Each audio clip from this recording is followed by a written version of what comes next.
మిలియనీర్లలో ఉండే అతి ముఖ్యమైన విషయం ఏమిటంటే వారికి ఏ రంగంలో ఇష్టం ఉంటే ఆ రంగంలోనే వారు పనిచేయటాన్ని ఎంచుకుంటారు, ప్యాషన్ని ఫాలో అవుతారు.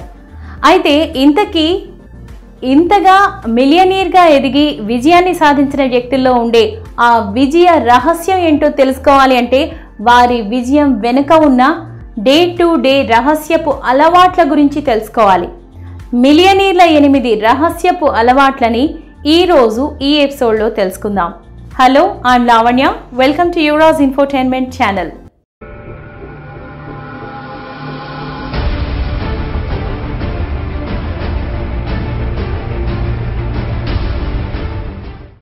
ఎందుకు కొందరిలోనే సకారాత్మకంగా పాజిటివ్గా ఆలోచించే తత్వం ఉంటుంది, ఎందుకు చాలా మందిలో ఉండదు అనే విషయాన్ని కూడా అర్థం చేసుకోవాల్సిన అవసరం ఉంది.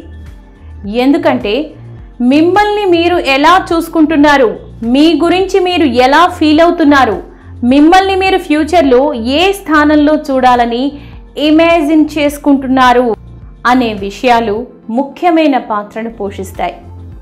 University of Houston research professor Brene Brown సిడ్నీలో జరిగిన ఒక సమావేశంలో పాల్గొన్న 650 మంది బిజినెస్ ఎగ్జిక్యూటివ్స్ అండ్ ఎంటర్ప్రెన్యూర్స్ పారిశ్రామికవేత్తలను ప్రశ్నిస్తే ఎన్నో విషయాలు వెలుగులోనికి వచ్చాయి.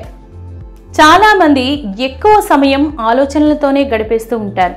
ఇంతకీ మిలియనీర్స్గా ఎదిగి విజయ పథంలో దూసుకెళ్తున్న వారిని ఇదే ప్రశ్న అడిగితే వారు ఆలోచించే విషయాలు ఒక విలువైన జీవితానికి బాటలు వేసేదిగా, జీవితాన్ని మార్చే శక్తిని కలిగి ఉంటాయనటంలో ఎటువంటి సందేహమూ లేదు.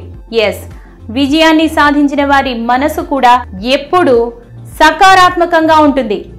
ఎల్లప్పుడూ తనకు మంచి జరుగుతుందని పాజిటివ్గా ఆలోచించడమే వారి విజయానికి మొదటి అలవాటని చెప్పక తప్పదు.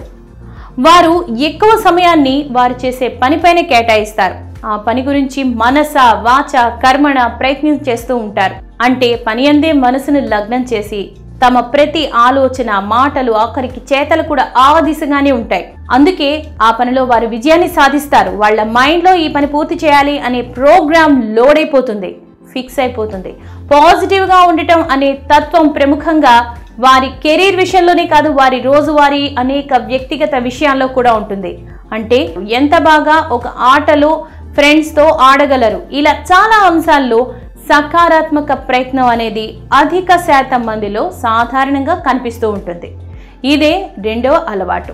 ప్రపంచంలోని అతి పెద్ద హెడ్జ్ ఫండ్ సంస్థ బ్రిడ్జ్ వాటర్ అసోసియేట్స్ వ్యవస్థాపకుడు రే డాలియో అనే బిలియనీర్ ఏమన్నాడంటే తన విజయానికి తాను క్రమం తప్పకుండా ప్రతిరోజు చేసే ధ్యానం, మెడిటేషనే కారణమని చెప్పడం జరిగింది. యోగాయే కాదు, rock climbing, running, weight lifting ఇలా చాలా చేస్తానని రిచర్డ్ బ్రాన్సన్ చెప్పారు. ఎందుకంటే మానసికంగా దృఢంగా ఉండాలంటే శారీరక వ్యాయామం తప్పనిసరి అని చెప్పడం జరిగింది. ఇదే విషయాన్ని అమెరికా మాజీ అధ్యక్షుడు బరాక్ ఒబామా కూడా తన స్వీయ చరిత్ర డ్రీమ్స్ ఫ్రమ్ ఎ ఫాదర్ అనే పుస్తకంలో చెప్పారు.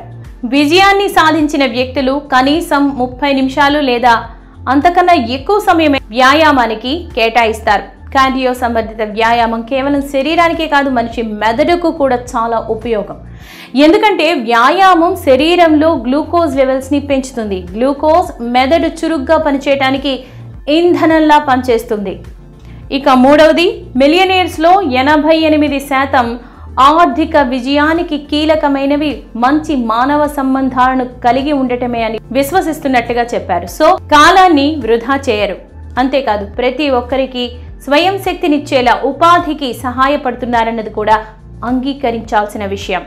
చేస్తున్న పని విషయంలో ప్రజలకు ప్రయోజనం లేనప్పుడు అది గొప్ప నాయకత్వం అని అనిపించుకోదు. Mark Zuckerberg, Bill Gates, Richard బ్రాన్సన్లు ఇలా ఏ బిలియనీర్ అయినా ఒంటరిగా ఏ విజయాన్ని కైవసం చేసుకోలేడు. అదంతా టీం వర్క్తోనే విజయం అనేది సాధ్యం. ఇక నాలుగవది, వారి సబ్ కాన్షియస్ మైండ్లోనికి వారు చేయాలనుకున్న పని తాలూకా కాన్సెప్ట్ అనేది స్టోర్ అయిపోతుంది. మెదడులో ఆ విషయానికి ఫిక్స్ అయిపోతారు.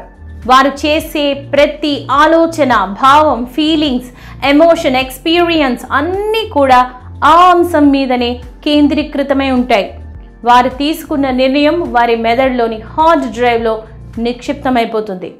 ఒకసారి ఇలా పర్మనెంట్గా ఫిక్స్ అయిపోతే వారి పనులు, చేతలు, అభిప్రాయాలు అన్నీ కూడా అదే దిశలో సాగిపోతాయి. ఈ తత్వమే వారి పర్సనాలిటీలో కూడా ప్రతిబింబిస్తుంది. ఇక 5వది, సక్సెస్ఫుల్ పీపుల్కి వారు ఎంచుకున్న రంగం పైన మంచి పట్టు ఉంటుంది. ఎందుకంటే వారు తమ ప్యాషన్ని ఫాలో అవుతారు. వారు ఆ రంగంలో నైపుణ్యాన్ని సాధించే ప్రయత్నాన్ని నిరంతరం చేస్తూనే ఉంటారు.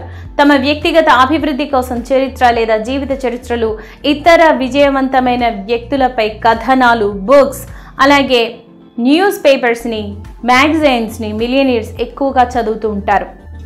మిలియనీర్స్ ఎక్కువగా ఎంటర్టైన్మెంట్ కోసం కాకుండా జ్ఞానాన్ని, నాలెడ్జ్ని పొందటానికి గాను చదువుతారు. వారు తమ స్కిల్స్ని మెరుగుపరుచుకోవటానికి అహర్నిశం నేర్చుకునే తత్వాన్ని కలిగి ఉంటారు. అయితే వారు ఒక అంశంలో కూడా ఎక్కువ శ్రద్ధ తీసుకుంటారు. అదేంటంటే ఆ అంశం, ఆ పర్టిక్యులర్ రంగంలో ఏ అంశాలలో వారు వీక్గా ఉన్నారు, వారి బలహీనతలు ఎక్కడున్నాయో వాటిపైన గురిపెడతారు. ఆ ఏరియాలో, వీక్గా ఉన్న ఏరియాలో దృష్టి పెట్టి బలహీనతలను పూడ్చుకోవడానికి ప్రయత్నం చేస్తారు. ఇక 6వది, డబ్బు సంపాదించడం మాత్రమే వారిని కుబేరులుగా చేస్తుందని అనటానికి వీల్లేదు. ఎందుకంటే సంపన్నంగా మిలియనీర్స్గా ఉండటం అంటే కేవలం డబ్బు సంపాదించటమే కాదు, సంపాదించిన డబ్బును సేవ్ చేయటం, పొదుపు చేయటం కూడాను. వాస్తవానికి ఇటీవల ఒక సర్వే ప్రకారం అధ్యయనం చేసిన వారిలో 88% డబ్బు ఆదా చేయటం వారి విజయానికి ఎంతో ముఖ్యమని చాలామంది మిలియనీర్స్ అన్నారు. ఇక 7వ రహస్యపు అలవాటు, విజయం సాధించి అగ్రస్థానంలో ఉన్న వ్యక్తులు వారి కంఫర్ట్ జోన్ నుంచి బయటకు వచ్చి శ్రమించే తత్వాన్ని కలిగి ఉంటారు. ఉదాహరణకు, ఏదో ఒక ఉద్యోగం వచ్చింది, తక్కువ పని, శ్రమ తక్కువ, జీతం పర్వాలేదులే, కాలం గడిచిపోతుందిలే అనుకునే కంఫర్ట్ జోన్లో ఉండాలని అనుకోరు. ప్రతిరోజు ఛాలెంజింగ్గా ఉండే కెరీర్ని కోరుకుంటారు. ఎక్కువగా శ్రమపడే తత్వం ఉన్న, భవిష్యత్తులో అందలంలో కూర్చోబెట్టగల బిజినెస్ లేదా ఉద్యోగాన్ని ఎంచుకుంటారు.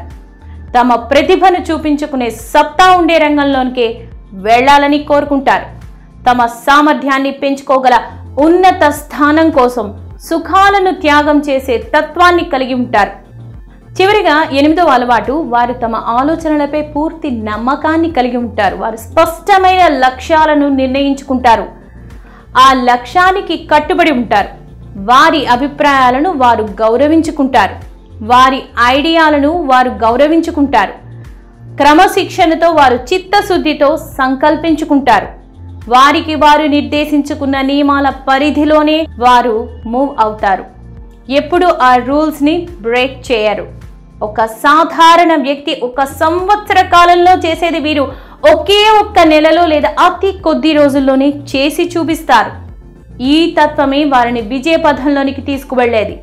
ఈ తత్వమే వారిని మిలియనీర్స్గా మార్చేది. ఇంకెందుకు ఆలస్యం? నిర్దేశిత లక్ష్యంతో, పాజిటివ్ యాటిట్యూడ్తో, క్రమశిక్షణతో మీరు మీ ప్రస్తుత కంఫర్ట్ జోన్ నుంచి బయటకు వస్తున్నారా? మీకు ఈ ఎపిసోడ్ నచ్చితే మీ ఫ్రెండ్స్కి చెప్పండి. యువరాజ్ ఇన్ఫోటైన్మెంట్ ఛానల్ని సబ్స్క్రైబ్ చేయండి, లైక్ చేయండి, షేర్ చేయండి. And thank you for watching.